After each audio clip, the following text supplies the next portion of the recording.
Il y a quelques instants, une découverte si choquante, si inattendue et si indéniablement alléchante a plongé même les mineurs les plus aguerris dans un silence stupéfiant. C'est le genre de découverte qui interrompt les conversations au milieu d'une phrase et oblige les vétérans du Klondike à se contenter de regarder fixement. Mais cette fois, l'or n'est pas apparu sur le sol de Rikness, mais sur la concession de l'homme couronné depuis longtemps comme le roi incontesté de la ruée vers l'or lui-même, Tony Beats. Cependant, porter cette couronne n'a jamais signifié que Tony Beats a suivi un chemin facile. Son ascension vers la royauté minière s'est faite au prix d'épreuves d'erreurs de calcul et de plus d'un revers douloureux. Tout comme Rikness, le parcours de Tony Beats n'a pas été de tout repos. Il a essuyé des échecs qui auraient envoyé un mineur moins expérimenté au casse-pipe chassé du Klondike pour de bon. Pourtant, à chaque fois, il est allé de l'avant survivant à tous les coups jusqu'au moment où cette extraordinaire nouvelle découverte a été mise au jour. Tony Beats n'est pas né dans la richesse ou le privilège. Il a grandi dans une ferme laitière à Wijdenis, un petit village des Pays-Bas, où les tâches quotidiennes, les longues heures de travail et les routines strictes étaient un mode de vie. Dès son plus jeune âge, travailler dur n'était pas une option. Lorsque la ferme a commencé à connaître des difficultés, Tony a appris très tôt une leçon essentielle s'il voulait obtenir plus de la vie.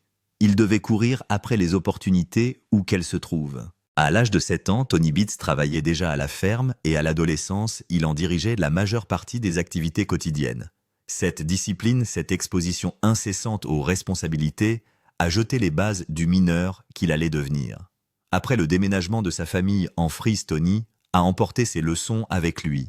Et à l'âge de 24 ans, il a pris avec sa voisine de longue date et son amour Minnie une décision qui a changé le cours de sa vie. En 1984, Tony et Minnie Beats ont quitté les Pays-Bas pour émigrer au Canada. L'or n'a pas accueilli Tony tout de suite. Au lieu de cela, il a passé environ 3 ans à travailler dans le secteur de la construction s'astreignant à des travaux physiquement exigeants. Mais son esprit d'aventure et son éthique de travail inflexible ont refusé de le laisser s'installer. Très vite, il a trouvé sa véritable vocation dans les terrains d'essai impitoyables et boueux du Yukon. À Dawson City, Tony Beats est entré dans le monde minier en tant qu'opérateur de machines apprenant le terrain de A à Z. Chaque dollar qu'il gagnait était directement réinvesti dans son exploitation. Lentement, délibérément, il a construit quelque chose de formidable. Au fil du temps, il a acquis de vastes concessions à travers le Klondike, y compris Paradise Hill Indian River et Eureka Creek, consolidant progressivement sa réputation en tant que force sérieuse dans l'exploitation minière de l'or. Ironiquement, l'ascension de Tony Beats vers la légende n'a pas commencé dans les étendues sauvages et gelées du Yukon, mais dans les paisibles terres agricoles des Pays-Bas. Après avoir quitté leur pays natal, Minnie et lui ont brièvement repris l'élevage laitier au Canada. Mais les longues journées n'ont fait que clarifier une vérité. Les ambitions de Tony étaient bien plus grandes que n'importe quel pâturage. Attiré vers le nord par des histoires de terres sauvages et de fortunes enfouies, il s'est enfoncé plus profondément dans le territoire du Yukon. Ce qui a commencé comme une petite exploitation minière dépouillée s'est rapidement transformé en une poursuite acharnée de l'or. Tony Beats a affronté des hivers brutaux, un sol imprévisible et les défis sans fin qui définissent l'exploitation minière dans le nord. Sa détermination associée à une approche non conventionnelle et intrépide de la résolution des problèmes l'a distingué très tôt. Alors que d'autres hésitaient, Tony est allé de l'avant. Au fil des ans, son exploitation s'est considérablement développée. Son équipement s'est agrandi, ses concessions ont pris de la valeur et sa réputation est devenue incontestable. Finalement, son cran, son humour acéré et son leadership direct et sans équivoque lui ont valu un rôle central dans Gold Rush. Les spectateurs du monde entier en sont venus à admirer non seulement son expertise minière, mais aussi son esprit têtu et charismatique. L'un des coups les plus audacieux de Tony Beats s'est produit au cours de la 5e saison de Gold Rush, lorsqu'il a acheté une énorme drague à godette vieillissante pour $1 million. Il y croyait tellement qu'il a ordonné à son équipe de démonter la machine de 350 tonnes pièce par pièce, poutre par poutre, boulon par boulon, et de la déplacer sur un nouveau site.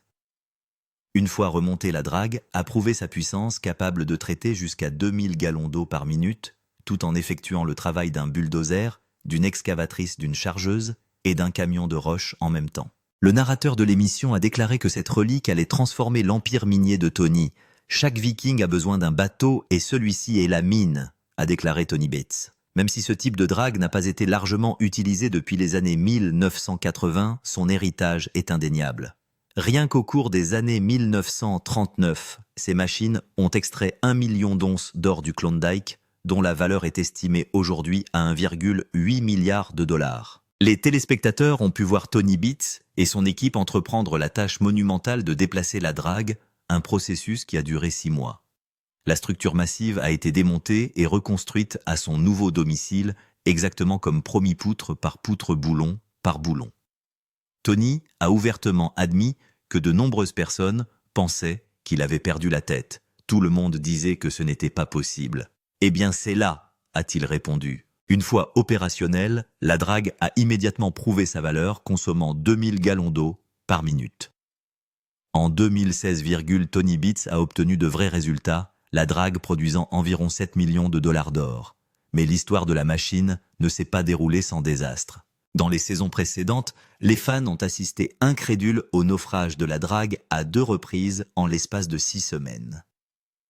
Lors du deuxième incident, du sable fin a obstrué les vannes et s'est répandu sur le pont inférieur. L'équipage de nuit avait laissé les écoutilles du pont ouvertes, permettant à l'eau et au sable d'inonder le ponton et de submerger partiellement la structure massive. Tony a beaucoup d'argent lié à ce truc, et le voir comme ça, ce n'est pas vraiment un moment de fierté, a fait remarquer un membre de l'équipage. Heureusement, l'équipe a réussi à remettre la drague à flot en pompant de l'eau souterraine et de l'eau du bassin de retenue. Ils ont même fait pivoter l'énorme structure de 90 degrés pour que l'or continue de couler. Pourtant, le drame était loin d'être terminé. L'audace de Tony Bates a parfois eu de graves conséquences.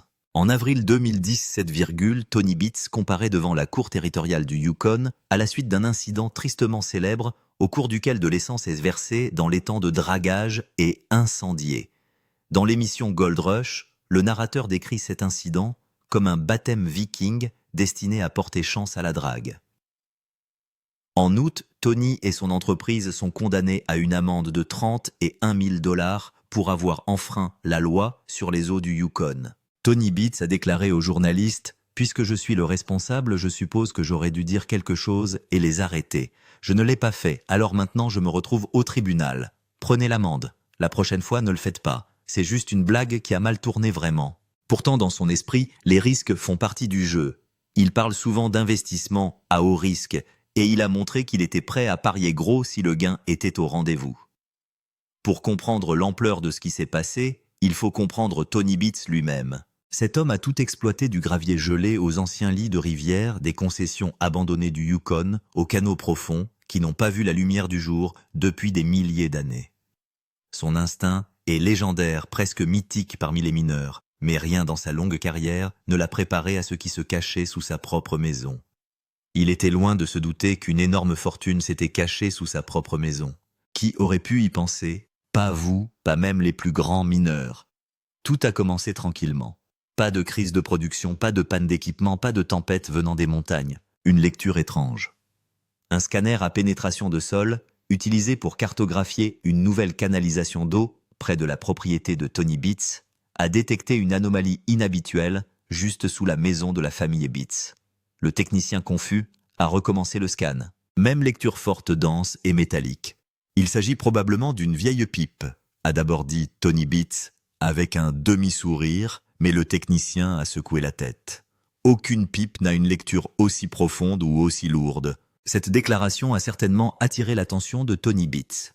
En effet, la star de la télé-réalité a rapidement commencé à réfléchir à ce que cela pouvait être, ce qui a attisé sa curiosité. Sa curiosité a rapidement atteint son paroxysme et il a su qu'il était temps pour lui de faire un pas en avant. Au crépuscule, Tony Bates a réuni une petite équipe, Mike, Kevin et 2 personnes de confiance. Pas de caméra, pas de bavardage. Il ne voulait pas diffuser cette histoire sans savoir à quoi s'en tenir. Son approche de la nouvelle de quelque chose enterré sous la terre était assez impressionnante. Le fait d'avoir connu plusieurs échecs dans le passé a dû lui apprendre beaucoup de choses. Imaginez qu'il ait fait une couverture en direct de ce qui était enterré sous la terre, et que cela se soit avéré être quelque chose de mystérieux ou d'épouvantable. Sans plus attendre, Tony Bates et son équipe se sont mis au travail. L'air du Yukon était vif et froid. La brume s'enroulait à leurs pieds, tandis qu'ils mettaient en marche la pelleteuse. La flèche de la machine gémissait en perçant le sol dur et gelé à quelques mètres du porche d'entrée de Tony Beats. « Doucement, murmura Tony. Nous creusons sous cette foutue maison, nous ne la démolissons pas. » Ils enlevèrent de la terre arable, couche par couche, s'attendant à tomber sur du gravier de remblais modernes, des débris de construction, peut-être 1 ou 2 outils perdus. Au lieu de cela, ce qu'ils ont découvert a serré l'estomac de Tony Beats. Plus ils creusaient, plus il devenait évident que le gravier n'était pas moderne. Il n'était ni tassé, ni stratifié, ni perturbé. C'était la terre d'origine, un gravier dense et compact de lits de rivière scellés sous les couches de gel. Le type de sol intact que les mineurs tueraient pour trouver dans la nature. Mais sous une maison, cela n'avait aucun sens. Tony Beats descendit lui-même dans la fosse, les talons de ses bottes crissant. Il ramassa une poignée de gravier et la laissa couler entre ses doigts, l'écoutant s'entrechoquer comme des billes de verre. « Ce terrain est plus vieux que l'enfer », murmura-t-il. Les membres de l'équipe échangèrent des regards incertains. On ne tombe pas sur un terrain vierge sans une histoire parfois dangereuse. Le godet de la pelleteuse s'est enfoncé dans la fosse et a soulevé une masse de gravier.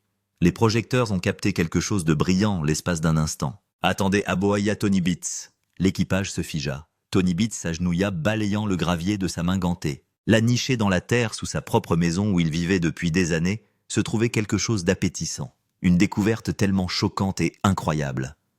C'était un morceau d'or épais et sans équivoque. Ce n'était pas une paillette ni un grain, mais un morceau lourd et brut de surcroît. Ce n'était que le début, car à mesure qu'ils creusaient, ils en obtenaient d'autres et encore d'autres. En quelques secondes, la fosse scintillait de petits éclats d'or qui clignotaient sur le gravier comme des étoiles piégées. C'est la voix de Mike qui a rompu le silence en premier. « Papa, qu'est-ce que c'est que ça ?» Mais Tony Beats s'est contenté de regarder fixement l'expression indéchiffrable. Car qui aurait pu penser qu'il y aurait une fortune juste sous leur nez? C'est quelque chose pour lequel les gens tueraient dans un film américain typique, que ce soit par les compagnons mineurs et les chercheurs d'or, ou par le technicien qui a fait la première découverte étrange. Ils ont rassemblé tous les matériaux dans des seaux et les ont transportés jusqu'à une table où une balance portable avait été installée. Tony Beats a enlevé ses gants et s'est approché de la table. Le premier chargement a atteint la balance. Les chiffres numériques clignotent puis remontent trop vite et trop fort. L'équipage aspire collectivement. « Ce n'est pas possible », murmure Kevin. Tony Beats a remis la balance à 0 pour s'assurer qu'ils n'étaient pas dupes. Ils l'ont pesé une 2e fois, mais le résultat est resté le même.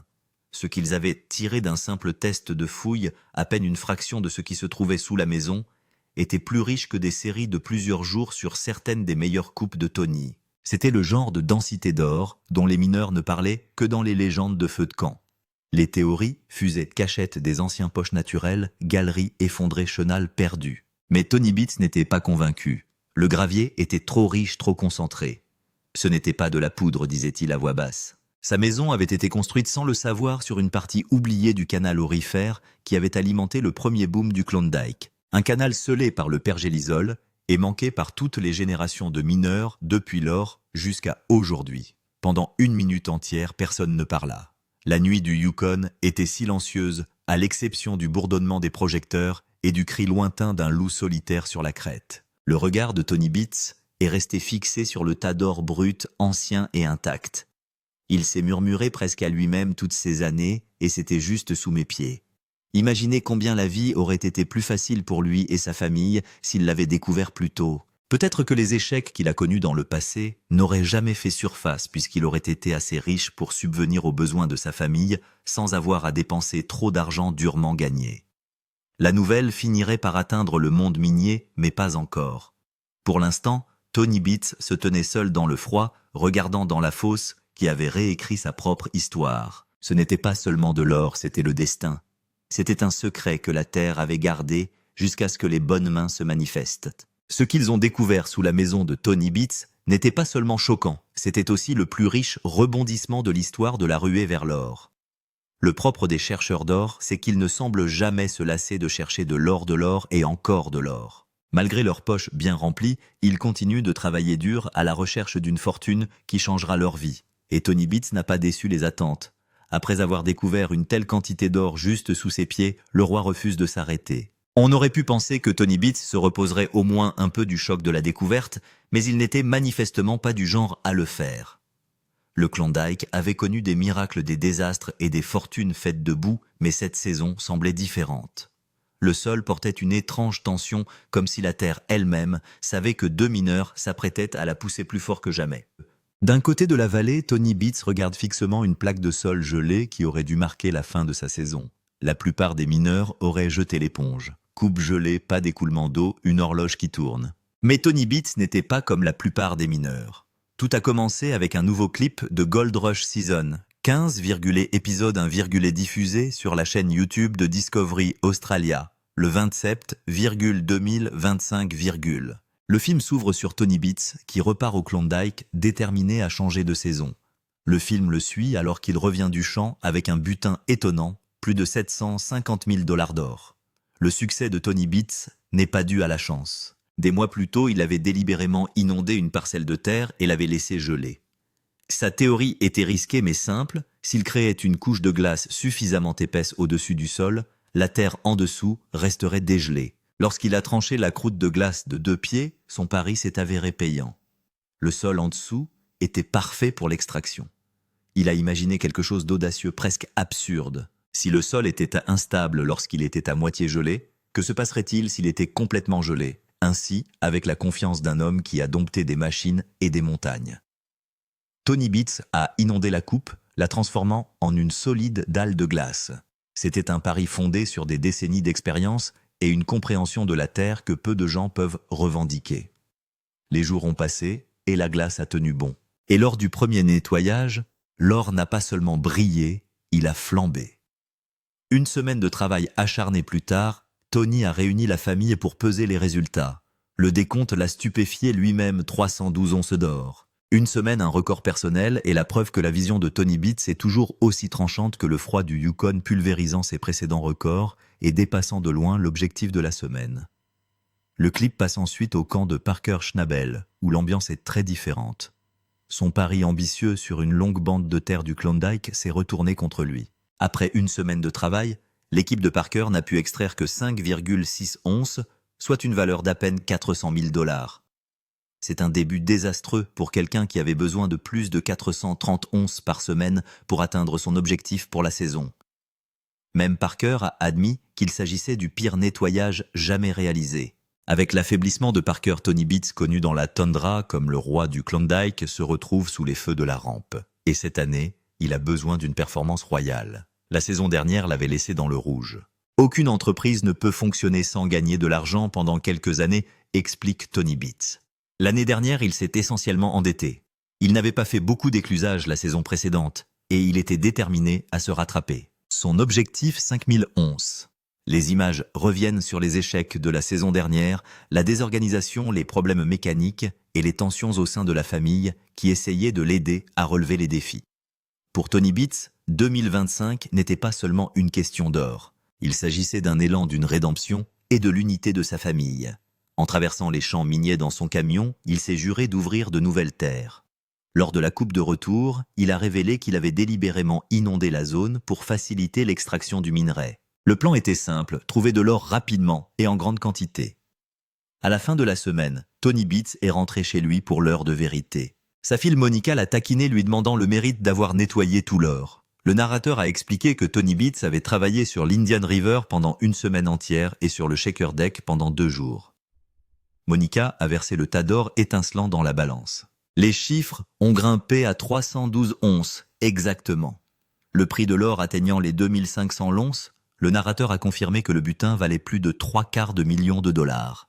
C'est le nettoyage de première semaine le plus important que Tony Beats n'ait jamais eu. C'est le plus grand nettoyage que nous ayons jamais eu en avril, a déclaré fièrement sa femme. Tony Beats, satisfait et plein d'énergie, lui a dit qu'il était prêt à aller de l'avant et à voir jusqu'où il pouvait se rapprocher de ce rêve de 5000 onces.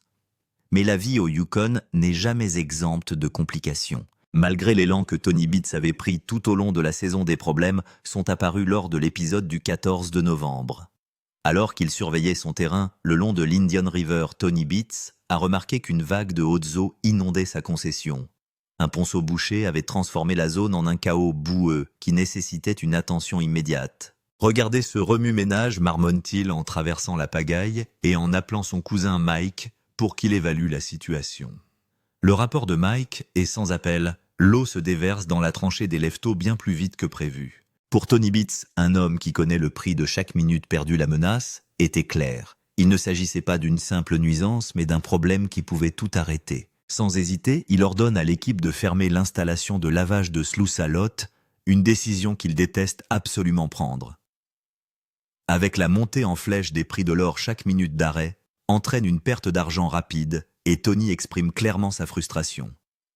Alors qu'il se dirige vers le bassin de décantation pour voir le problème par lui-même, le mineur expérimenté remarque rapidement quelque chose d'inhabituel. Il fait un geste vers l'eau attirant l'attention du caméraman. Là, glissant nonchalamment à la surface, se trouve le coupable inattendu, un castor qui se baigne tranquillement à l'endroit même où l'équipe relâche l'eau de l'étang.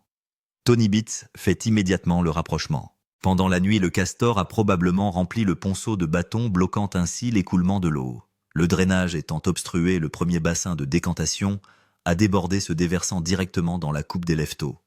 Le seul terrain de Tony Beats où la production d'or est active pour le moment. La coupe des lève-tôt est une opération de 3 acres qui achemine l'eau sale de l'usine de lavage à travers 2 bassins de décantation reliés entre eux. Mais lorsque le ponceau s'est bloqué, tout le système a refoulé et s'est effondré. L'eau a débordé des berges et s'est déversée directement dans la piste d'or de Tony Beats, mettant en péril l'ensemble de l'opération. Et s'il y a une chose que Tony Beats refuse de faire, c'est de laisser un petit castor déterminé faire dérailler sa saison. Il passe à l'action.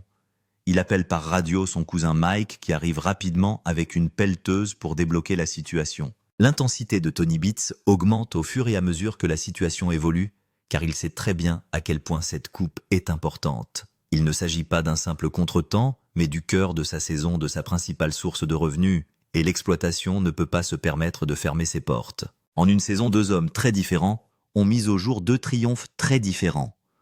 Tony Beats, le roi chevronné du Klondike, a plié le sol gelé à sa volonté et a découvert un filon record grâce à son génie.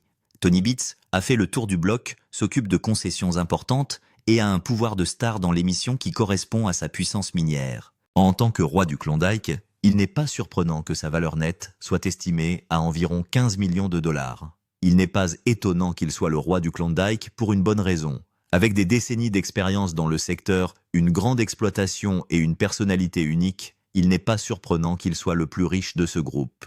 Tony Beats a déclaré au cours de la saison qu'il devait gagner suffisamment d'argent pour subvenir aux besoins de 3 générations. Il a ajouté qu'il travaillait des journées de 14 heures lorsque sa femme Minnie et lui ont quitté les Pays-Bas pour se lancer dans l'exploitation de mines d'or. C'était il y a 40 ans. Il a dit « J'avais 300 dollars et voulait construire un avenir pour ses enfants, Kevin et Monica ». Tony Beats est un pilier de l'émission Gold Rush de Discovery Channel où il apparaît depuis la saison 2, Il possède du matériel minier lourd, des bouteurs, des excavateurs, des stations de lavage et bien sûr sa drague prisée. Il a également une maison d'hiver en Arizona et est connu pour conduire une Mercedes décapotable en dépit de sa réputation de mineur brutal. Bien qu'aucune source ne nous dise si cette maison est sur le point d'être décrite comme celle où de l'or a été enterré, ou si Tony Beats possède une autre maison, ou peut-être d'autres maisons, quelque part, celle-ci est digne d'un roi. Loin des usines de lavage et des dragues, la maison de Tony Beats, dans la nature sauvage canadienne, représente un chapitre plus calme de son histoire. La maison est à l'image de l'homme lui-même, pratique robuste et construite dans un but bien précis. Entourée de vastes paysages nordiques, elle sert à la fois de lieu de retraite et de centre de commandement stratégique où la famille Beats se réunit, planifie et célèbre ses victoires durement acquises. Chaque pièce, chaque coin porte un morceau du voyage de la famille. Des années de travail de découverte et d'héritage sont inscrites sur les murs. Au-delà du rugissement des machines et du scintillement de l'or, la maison de Tony Beats offre une rare fenêtre sur l'homme qui se cache derrière le mineur. Connu pour son honnêteté brutale et ses méthodes non conventionnelles, Tony Beats a construit un sanctuaire à l'image de son personnage rude, accueillant et imprégné d'histoires de difficultés et de triomphes familiaux. Avec pour toile de fond les vastes étendues sauvages du Canada, la résidence Beats est bien plus qu'un endroit où dormir après une longue journée passée sur le terrain. Elle est un hommage à la vie de Tony Beets, à son travail acharné et à sa détermination sans faille. Des vues majestueuses entourent la propriété, créant un refuge paisible où la famille Beets peut se ressourcer, réfléchir et se retrouver. C'est un lieu de rassemblement où les victoires sont célébrées, où les projets d'avenir prennent forme et où l'héritage commun de la famille continue de se développer. L'exploration de la maison de Tony Beets révèle un mélange de tradition et d'innovation. Sa conception incarne son esprit pratique et laisse construite pour durer, façonnée pour être utile et fabriquée dans un souci de durabilité. Les textures rustiques, les grands espaces et les détails fonctionnels s'associent pour raconter l'histoire d'une famille enracinée dans la terre et animée par l'ambition. L'engagement profond de Tony Beets envers sa communauté est également tissé dans le tissu de sa maison. Connu pour sa générosité et sa volonté d'aider les autres, il a fait de sa résidence un lieu où les voisins, les aspirants, mineurs et les amis se réunissent souvent. C'est un centre de mentorat, de partage des connaissances et d'esprit communautaire. La maison sert également de centre de commandement stratégique pour l'empire minier Beets.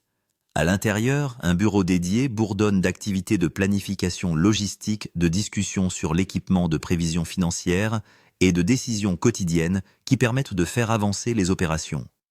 C'est là que les affaires et la famille se croisent, reflétant l'équilibre minutieux que Tony Beets maintient entre sa carrière exigeante et sa vie personnelle. Malgré les enjeux élevés et la pression constante de l'exploitation minière, Tony Beets s'est créé un havre de paix où il peut se détendre, entouré des gens qu'il aime et du calme de la nature.